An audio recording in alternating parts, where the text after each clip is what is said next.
Hello all of you. So आज के इस वीडियो में हम सोशल का नेक्स्ट टॉपिक पार्ट 2 स्टार्ट कर रहे हैं। Chapter number 1 heritage of India.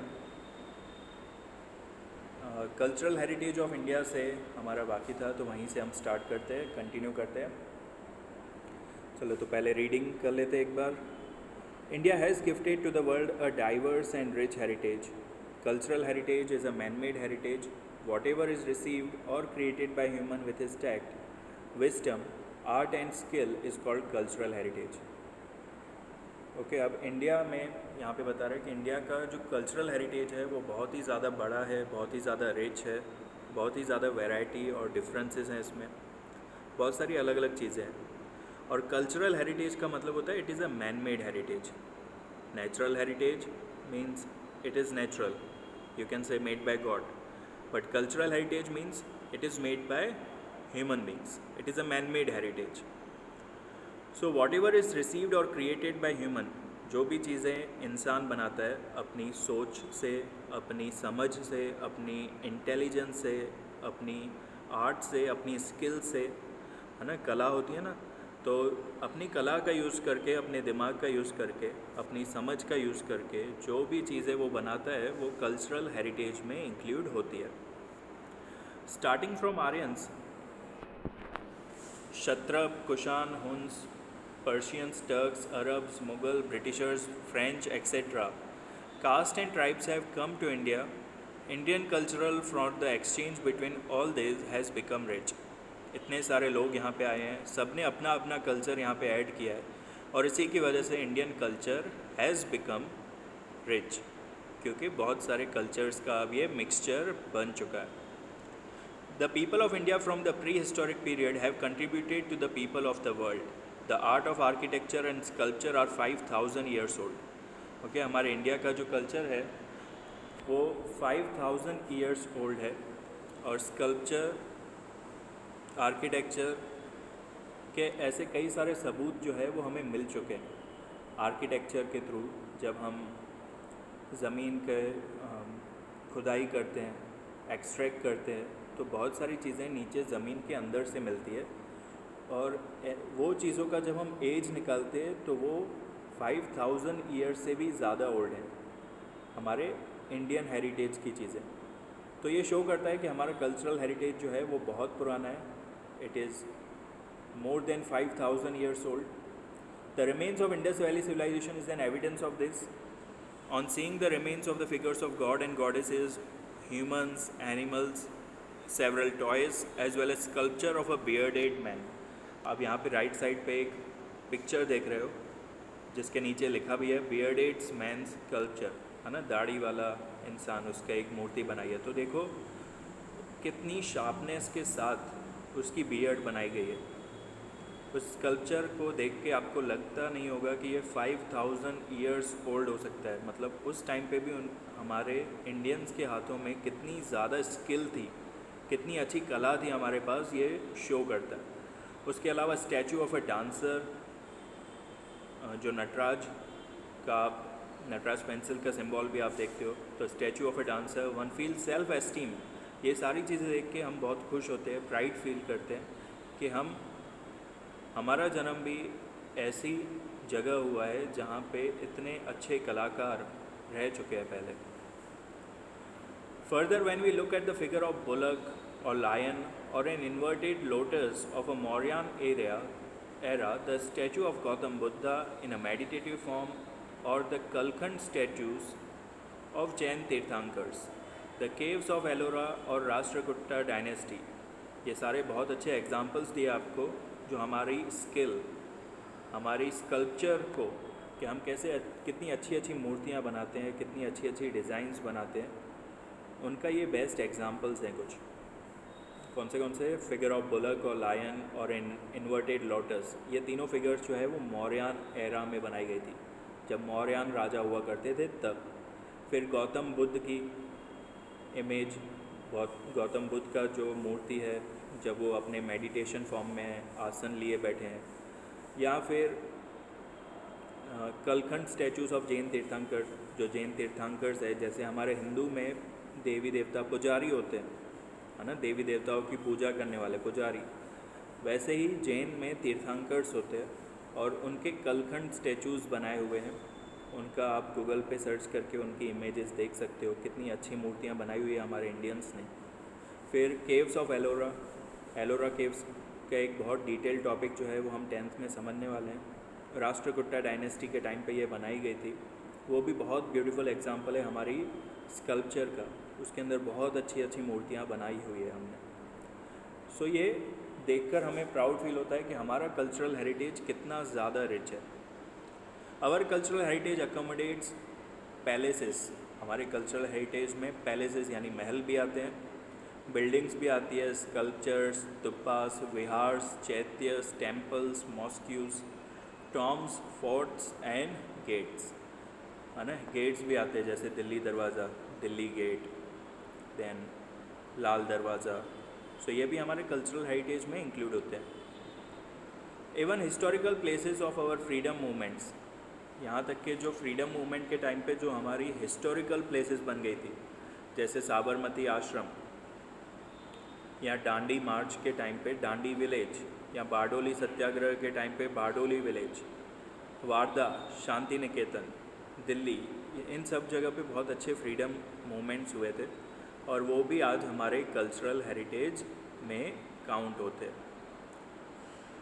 Besides ये सारी बिल्डिंग्स, मूर्तियाँ, फ्रीडम मूवमेंट्स, इन सब के अलावा लैंग्वेजेस जैसे हिंदी, गुजराती, संस्कृत, ये सारी लैंग्वेजेस जो स्क्रिप्ट है यानी लिखावट, हम हिंदी लैंग्वेज में भी लिखते हैं, इंग्लिश में तो वो हमारा हेरिटेज नहीं हुआ। हिंदी, गुजराती, संस्कृत में लिखा जाता है और बहुत सारी अलग अलग भाषाएं हैं जो हमारे देश में स्क्रिप्ट के तरीके से जानी जाती है। Discovery of zero, mathematics, calendar, astronomy, iron, literature, religion, yuddha shastra, chariot, political science, zoology, botany, vastushastra, religion, republic, judiciary, legislation, environment protection, etc. are in the important discoveries of India, and all these things are included in our cultural heritage. Now let's move on to cultural heritage of Gujarat. तो यहाँ पे हम सारी चीज़ों का नाम जानेंगे जो हमारे गुजरात में एज ए कल्चरल हेरिटेज में इंक्लूड की जाती है। सबसे पहला आर्कियोलॉजिकल इम्पोर्टेंस के हिसाब से देखें तो है लोथल जो डोलका तालुका में है, रंगपुर जो लीमरी डिस्ट्रिक्ट में है, डोलवीरा जो कच्छ डिस्ट्रिक्ट में है, रोजाड़ी और श्रीनाथगढ़ जो राजकोट डिस्ट्रिक्ट में है। ये सारे आर्कियोलॉजिकल साइट्स हैं। यहाँ पे ज़मीन खोद के बहुत सारी कल्चरल हेरिटेज की चीज़ें मिली हैं हमें। फिर पिलग्रिमेज पॉइंट ऑफ व्यू से देखें यानी हमारे देवी देवताओं के गढ़ हैं जहाँ पे victory tower of Vadnagar, stone inscription of king Ashoka at Junagadh, sun temple of Modhera, gate of Champaner, Rudra Mahalaya of Siddhpur district, Munsar lake of Viramgam, Jama Masjid of Ahmedabad, झूलता मीनारा ये भी अहमदाबाद के, सिद्दी सैयदनी जाली ये भी अहमदाबाद की, temples of Hathi Singh, Sahastralinga lake of Patan, Rajmahal of Vadodara, tomb of Mohabbat Khan, Parsi agiary of Navsari are worth seeing places. ये सारी कल्चरल हेरिटेज में इंक्लूडेड है और सब गुजरात में है। Places having religious importance, religious important हमारे हिंदू धर्म के हिसाब से रिलीजियस इंपॉर्टेंस से देखी जाए तो कुछ चीज़ें हैं जो हमारे गुजरात में कल्चरल हेरिटेज में इंक्लूड की गई है। सबसे पहला Dwarkadhish temple of Dwarka, second है Sharda Peeth of Jagad guru Shankaracharya, then third is Somnath temple which is one of the 12 jyotirlingas, है ना। पूरे इंडिया में 12 ज्योतिर्लिंग्स हैं जहाँ पे माना जाता है कि शिवलिंग वहाँ पे पाए जाते हैं। तो उनमें से सबसे पहला जो है वो सोमनाथ टेम्पल ही है, one of the 12 jyotirlingas. Ambaji in north Gujarat, Bahuchar ji Mehsana district, Ranchhod ji temple Dakor में एंड शामला जी टेम्पल अरावली में। ये सारे रिलीजियस पॉइंट ऑफ व्यू से इम्पोर्टेंट है। तो तीन आपने अलग अलग चीज़ें देखी, पहले आर्कियोलॉजिकल, उसके बाद पिलग्रिम प्लेसेस, और उसके बाद रिलीजियस प्लेसेस। उसके अलावा कुछ tourist places, social and tourism places भी हैं गुजरात में जो कल्चरल हेरिटेज में इंक्लूडेड हैं। One of them is polo forest, फिर विजयनगर, फिर काइट फेस्टिवल जो होता है, देन कांकरिया कार्निवल जो 25 दिसंबर से 1 जैन तक चलता है, देन ताना रेड्डी फेस्टिवल वाडनगर में, नॉर्दर्न डांस फेस्टिवल मोडेरा में, और रणोत्सव जो बहुत फेमस है, जिनकी हमारे अमिताभ बच्चन भी एडवर्टाइज़ करते हैं, आओ कभी गुजरात में, है ना, रणोत्सव इन कच्छ। सो ये सारे जो है वो टूरिज़म प्लेसेस हैं गुजरात के जो कल्चरल हेरिटेज में इंक्लूड किए गए। अब tourist place of Jain and Buddhist भी हैं गुजरात में, उनका भी नाम देख लेते हैं हम। वाडनगर में तरंगा, खंबालिया, शामलाजी, कोटेश्वर, तलाजा, डांग एंड जगाड़िया। फिर आपको टॉपिक दिया हुआ है फेयर्स ऑफ गुजरात। फेयर्स का मतलब होता है मेला। तो यहाँ पे आपको 3 सेक्शन दिए हैं। पहले मेले का नाम दिया है, फेयर का नाम, फिर प्लेस दिया है, प्लेस ऑफ फेयर, और फिर टाइम दिया है, तिथि, हिंदू कैलेंडर के हिसाब से कब। तो ये आपको लर्न करने हैं MCQs के लिए या शॉर्ट आंसर्स के लिए। इनमें से जो पहले के 5 हैं वो सबसे पहले के 5 नहीं, पहले के 7 ये ज़्यादा इम्पॉर्टेंट है। मोडेरा फेयर मोडेरा में it takes place in 3rd week of January, श्रावण सुद अमास्य। बहुचर जी फेयर बहुचर जी में चैत्र सुद पूनम पे, चैत्र महीने के पूनम के दिन ये मेला लगता है। शामला जी ठाकुर जी फेयर शामला जी में ये कार्तिक सुद 11 टू पूनम, कार्तिक महीने के 11वें दिन से 15वें दिन, पूनम यानी 15th डे तक होता है। भादरवी पूनम अंबाजी में लगता है, भादरवी सुद पूनम यानी भादरवो मंथ के पूनम के दिन। ओके, तो इस तरीके से आपको ये फेयर्स को एक बार रीड कर लेना है और पहले के 7 को अच्छे से लर्न भी करना है 1 मार्क MCQ के लिए या 1 मार्क आंसर्स के लिए। चलिए next topic, India the land and people. Okay, India land and people में मैं आपको सबसे पहले वापस याद करवा दूं कि हमारे इंडस वैली सिविलाइजेशन को सबसे पुराना माना जाता है। यहाँ पे बहुत पहले से लोग रहते हैं और हमारी रिचनेस को देख के बहुत सारे लोग जो है वो इंडिया की तरफ आए थे और यहाँ पे आके रहने के बाद इंडिया पे कब्ज़ा भी किया और अपने कल्चर को यहाँ पे ऐड भी किया। तो ऐसे ही कुछ अलग अलग कल्चर्स के लोगों को हम देखेंगे कि वो लोग कैसे दिखते थे, कहाँ से आए थे, यहाँ पे उन्होंने क्या क्या अच्छे काम किए और कैसे हमारे कल्चर को और ज़्यादा रिच बनाया। ओके, तो चलिए स्टार्ट करते हैं। Primitive men came into existence in eastern South Africa, mesmerized by varied and prosperous heritage from foreign tribes, came to India. बहुत सारे लोग इंडिया में आए foreign tribes में. Consequently, the remains of all tribes are found here. The Dravidians were considered to be the most ancient people. Dravidians जो है वो सबसे पुराने लोग माने जाते थे। लेकिन जो मॉडर्न रिसर्चर्स हैं वो ये मानते हैं कि ड्रेविडियन से भी पहले इंडिया में 6 अलग अलग टाइप के लोग यहाँ पे आ चुके थे। चलिए तो इन्हीं 6 लोगों के यानी 6 टाइप के लोगों को हम डिटेल में स्टडी करते हैं।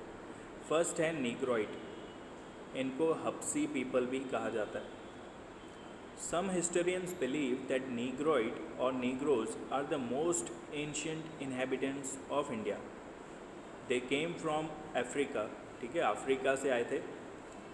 अफ्रीका से पहले वो बलूचिस्तान आए, बलूचिस्तान से फिर इंडिया आए। दे वर ब्लैक, ठीक है, दिखने में काफ़ी ब्लैक थे। उनकी हाइट जो है वो 4 to 5 फीट थी एंड कर्ली हेयर हुआ करते थे उनके, ठीक है। तो थोड़ी इमेज आपके दिमाग में बन रही होगी कि काफ़ी ब्लैक पीपल थे ये एंड 4 to 5 फीट इनकी हाइट होगी, मतलब जो नॉर्मल इंडियन हाइट है उससे काफ़ी कम है एंड कर्ली हेयर हुआ करते थे इनके। सेकंड है ऑस्ट्रेलॉइड यानी निषाद पीपल। ये लोग आए साउथ ईस्ट एशिया से। इनको अगर हम इनके फीचर्स देखें तो they had black skin with broad head, इनका सिर काफ़ी बड़ा होता था, फ्लैट नोज़ नोज़ काफ़ी चपटा होता था, फ्लैट, शॉर्ट इन हाइट। जो आर्यन लोग आए इनके बाद वो लोग इनको निषाद बोलते थे, निषाद पीपल। अब इनकी कुछ सब ट्राइब्स बनी, है ना, ऑस्ट्रेलॉइड की ट्राइब्स बनी, कोल, मुंडा एंड खासी, जो आज भी असम में रहती है। असम, निकोबार आइलैंड और म्यांमार। ये लोगों को आप देखोगे तो ये बिल्कुल ऐसे ही दिखते हैं, black skin with broad hand, flat nose and short in height. कौन सी ट्राइब्स वाले? Kol, Munda and Khasi tribes, Assam, Nicobar, Myanmar. Their contribution in development of Indian culture and civilization is immense. इन्होंने हमारे कल्चर को बहुत अच्छा, बहुत रिच बनाया। इन्होंने क्ले यूटेंसिल्स बनाना शुरू किए थे, कॉटन क्लोथ्स पहनते थे ये लोग, और बहुत सारी और भी स्किल्स आती थी इनको। रिलीजियन में भी बहुत अच्छा उनका बिलीफ होता था। तीसरी ट्राइब देखें तो वो है ड्रेविडियंस। Dravidians were considered to be the creator of Sindhu Valley civilization of Mohenjo-daro and direct descendants of stone and culture. Stone culture के डायरेक्ट डिसेंडेंट्स थे। ओके, मोहनजोदारो में सिंधु वैली सिविलाइजेशन, ये ड्रेविडियंस लोग ही वहाँ पे रहा करते थे। तो ये लोग नॉर्थ से आए थे, नॉर्थ इंडिया के नॉर्थ से आए थे और यहाँ पे सरवाइव करने लगे। यहाँ पे उनको ड्रेविडियंस नाम दिया गया था। Dravidians gave the concept of goddess as mother and god as a father. ठीक है, देवी देवताओं को मदर और फादर की तरह पूजने का, मदर को एज ए गॉडेस मानना और फादर को एज ए गॉड मानना, अपने माँ बाप को देवी देवताओं की तरह पूजना, ये ड्रेविडियन कल्चर से ही स्टार्ट हुआ। अपने माँ को वो देवी पार्वती का रूप मानते थे और फादर को लॉर्ड शिवा का रूप मानते थे। फिर इन्होंने नेचर को वर्शिप करने का भी ट्रेडिशन इन्होंने ही स्टार्ट किया। धूप, दीप, अगरबत्ती का जो कल्चर है वो भी ड्रेविडियंस ने ही स्टार्ट किया था। नेचर के अलावा ये एनिमल्स को भी बहुत रिस्पेक्ट करते थे, उनकी भी वर्शिप करते थे।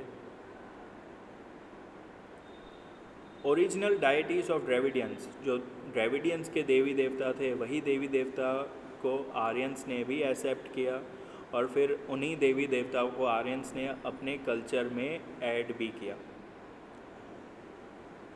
लेकिन जैसे जैसे आर्यन कल्चर यहाँ पे इंडिया में बढ़ता गया और आर्यंस और ड्रेविडियंस के बीच में इंटरकास्ट मैरिजेस होना स्टार्ट हो गई, तो बहुत ज़्यादा डिफ़िकल्टीज़ आने लगी, क्योंकि ड्रेविडियंस जो थे वो मैट्रीआर्चल फैमिली को बिलोंग करते थे। मतलब यहाँ पे वुमेन को ज़्यादा इम्पोर्टेंस दी जाती थी, और आर्यन कल्चर जो है वो पैट्रीआर्चल है। पैट्रीआर्चल मतलब मैन बेस्ड उनका कल्चर था, मतलब मर्दों को ज़्यादा इम्पोर्टेंस दी जाती थी। तो दोनों के बीच में बहुत कल्चरल डिफरेंस था और इंटरकास्ट मैरिजेस की वजह से बहुत प्रॉब्लम्स होने लगे थे। इसलिए ड्रेविडियंस जो है वो नॉर्थ इंडिया को छोड़ के साउथ इंडिया में जाके रहने लगे। तो आज भी आप ड्रेविडियन फैमिली को आज भी आप साउथ इंडिया में आप पाते हैं। ड्रेविडियन लैंग्वेजेस हैं तमिल, तेलुगु, कन्नड़ एंड मलयालम। मतलब साउथ इंडिया के जो हमारे स्टेट्स हैं, कर्नाटक, तमिलनाडु, केरला, ओके, ये सारे जो हैं वो ड्रेविडियन फैमिली को बिलोंग करते हैं, ड्रेविडियन लोगों को बिलोंग करते हैं। अदर ट्राइब्स में देखें तो apart from above, Mongoloid, Alpine, Dinaric and Armenoid tribes were also there in India. Mongoloid के बारे में थोड़ा सा समझ लेते हैं। They came to India from north China. North China से आए थे। पहले वो लोग तिब्बत में गए, तिब्बत से फिर नॉर्थ असम, सिक्किम, भूटान और वेस्ट बंगाल में ये लोग सेट हो गए इंडिया में। धीरे धीरे उन्होंने खुद को इंडियन बनाया, इंडियनाइज किया खुद को। इनका अगर हम फिज़िकल फीचर्स देखें तो दे हैड येलो कॉम्प्लेक्शन, देखने में थोड़े येलोइश उनका कॉम्प्लेक्शन होता था। Flat face, chubby cheeks, almond shaped eyes and Mongoloids were of yellow complexion क्योंकि उनका कम्प्लेक्शन थोड़ा सा येलो था, इसलिए उनको किराट भी कहा जाता था, किराट। आगे बात करें अल्पाइन दिनार्क और आर्मेनॉइड की, तो these people migrated from central Asia, central Asia से आए थे ये लोग। इन सभी तीनों जातियों में थोड़ी सी सिमिलरिटी है। इन जातियों के कैरेक्टर्स जो है वो आज भी हम देखते हैं गुजरात में, सौराष्ट्र में, महाराष्ट्र, बंगाल एंड उड़ीसा। ओके, कौन से? Alpine, Dinaric and Armenoids. अब बात करते हैं आर्यंस की। The Nordic Aryans were creators of Aryan civilization. जैसे सिंधु सिविलाइजेशन के क्रिएटर्स थे ड्रेविडियन, वैसे ही आर्यन सिविलाइजेशन के क्रिएटर्स हैं Aryans. Hindus were called Aryans in the ancient time, and the area where they densely populated was called Aryavrat. ठीक है, जहाँ पे ये लोग रहते थे उसको आर्यव्रत के नाम से जाना जाता था। As 7 rivers were flowing over there, Aryavrat में 7 अलग अलग नदियाँ वहाँ से बहती थी, उसको सप्त सिंधु के नाम से भी जाना जाता था। In ancient time, the first Aryan population was concentrated in north west.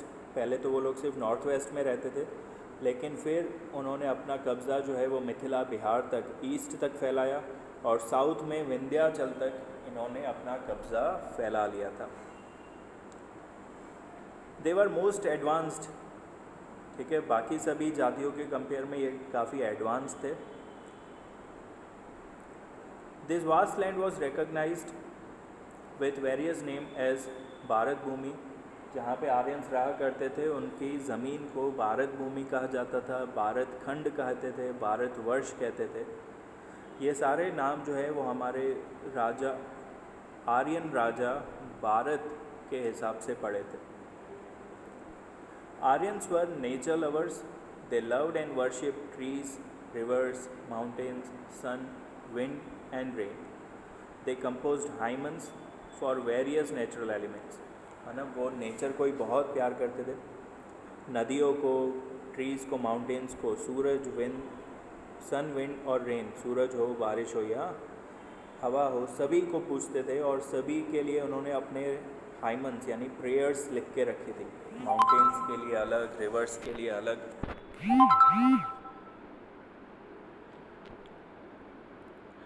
In due course of time, some religious ceremonies like reception of Vedas, performing yajna and other activities became prevalent in India. Aryans ने वेद, योग, यज्ञ करना शुरू किए। ये सारी religious activity भी इन्होंने शुरू कर दी। चलो, तो आर्यंस का यहाँ तक हो गया। आर्यंस तक हमने कंप्लीट कर लिया। अब थोड़ा सा ये कंप्लीट करते हैं इस टॉपिक को इस पैराग्राफ में। तो आप देख पा रहे हो ये एक बहुत अच्छा अमालगमेशन है। अमालगमेशन यानी मिक्सचर है। इतने सारे लोग, इतने सारी अलग अलग ट्राइब्स का मिक्सचर जो है वो हमारे हेरिटेज को बहुत ग्लोरियस, बहुत सक्सेसफुल, बहुत प्रॉस्परस बना देता है। ये सारी फॉरेन ट्राइब्स जो इंडिया में आई, अपना अपना कल्चर लेके आई, अपने कल्चर के थ्रू उन्होंने हमारे हेरिटेज को बहुत ज़्यादा रिच बना दिया। They all then become Indians. सभी लोग फिर बाद में धीरे धीरे करके इंडियनाइज हुए, इंडियंस बन गए और हमारे कल्चर को बहुत अच्छा बना दिया। अब इतना अच्छा कल्चर है हमारा, तो इसकी प्रिजर्वेशन करना भी ज़रूरी है, इसको बचा के रखना भी ज़रूरी है। हमारा जो हेरिटेज है वही हमारी इंडिया को आई कैचिंग बनाता है। अगर आप किसी भी फॉरेनर को पूछोगे इंडिया के बारे में क्या अच्छा लगता है, तो वो आपको यही बोलेगा कि कल्चर अच्छा लगता है, वहाँ के मंदिर अच्छे लगते हैं, वहाँ के लोगों का जो रहने का तरीका है वो अच्छा लगता है। सो वो सब हमारे कल्चर की तरफ अट्रैक्टेड है। अगर हम अपने कल्चर की वैल्यू नहीं करेंगे तो फिर बाकी पूरी दुनिया भी हमारे कल्चर को फॉलो करना बंद कर देगी। सो इसलिए हमारी ये सबसे पहली और सबसे बड़ी ड्यूटी बनती है कि हम अपने कल्चर को मेंटेन रखें और कल्चर को आगे बढ़ाएं, उसको और ज़्यादा रिच बनाएं और ज़्यादा अच्छा बनाएं। इसके लिए गवर्नमेंट भी अपने तरफ से बहुत मेहनत कर रही है, अपनी तरफ से बहुत सारी चीज़ें उन्होंने की है जो हमारे कल्चर को प्रिजर्व करके रख सके, बचा के रख सके। इसके लिए उन्होंने कुछ रूल्स बनाए हैं। आर्टिकल 51A में रूल नंबर 6, 7 और 9, यहाँ पे आपको 3 पॉइंट्स दिए। फर्स्ट पॉइंट है to understand the importance of our harmonious culture, prosperity and to preserve it. हमें अपने कल्चर की इम्पोर्टेंस को समझना चाहिए और उसको प्रिजर्व करना चाहिए, ये हमारी मोरल ड्यूटी बनती है। सेकंड, हमें अपने forest, tanks, rivers, ponds, wild animals और बर्ड्स, इन सभी की तरफ हमारे मन में कंपेशन यानी हमदर्दी होनी चाहिए और इनको हमें बचा के रखने की और इनको प्रिजर्व करने की कोशिश करते रहनी चाहिए। हमें अपनी पब्लिक प्रॉपर्टी को बहुत अच्छे से प्रोटेक्ट करना चाहिए और वायलेंस को बिल्कुल हटा देना चाहिए। लड़ाई झगड़े को हटाकर अपने मन में हमेशा पीस के फीलिंग रखनी चाहिए, शांति की फीलिंग रखनी चाहिए। नेचर ने तो हमें बहुत अच्छे अच्छे लैंडस्केप्स दिए हैं, बहुत अच्छा कल्चर दिया है, तो अब हमारी मोरल ड्यूटी बनती है कि हम इस कल्चर को और हमारे लैंडस्केप्स को, चाहे फिर वो नेचुरल हेरिटेज हो या कल्चरल हेरिटेज हो, उनको हम बचा के रख सकें। ये जो हेरिटेज है ये कुछ 2 दिनों में नहीं बना है, हज़ारों साल से लोगों ने मेहनत की है हमारे हेरिटेज को बड़ा बनाने में, इतना अच्छा बनाने में। नेचर ने भी हमें बहुत सपोर्ट किया है। 3 तरफ से समुद्र, एक तरफ से इतने अच्छे ब्यूटीफुल बर्फ़ के पहाड़, बहुत ही कम या शायद दुनिया में किसी देश के पास ऐसा नेचुरल ब्यूटीफुल सीन नहीं हो सकता। इंडिया के पास हर एक फील्ड में बहुत ज़्यादा अपॉर्चुनिटीज़ हैं, उसकी लोकेशन की वजह से, उसके कल्चर की वजह से। एज ए इंडियन हमें बस इतना ही करना चाहिए कि हमें अपने कल्चरल हेरिटेज को, अपने नेचुरल हेरिटेज को ज़्यादा से ज़्यादा अच्छा बनाने की कोशिश करनी चाहिए। सोशली, इकोनॉमिकली, पॉलिटिकली, कल्चरली हमें सभी चीज़ों में बेटर बन के अपने कल्चर को और ज़्यादा, अपने हेरिटेज को और ज़्यादा अच्छा बनाना चाहिए। ठीक है, तो चलो इस टॉपिक के साथ ही हमारा चैप्टर पूरा होता है। आप लोग जल्दी से लर्न कीजिए एंड आज शाम को टेस्ट दे दीजिए। चलिए, bye bye, have a nice day.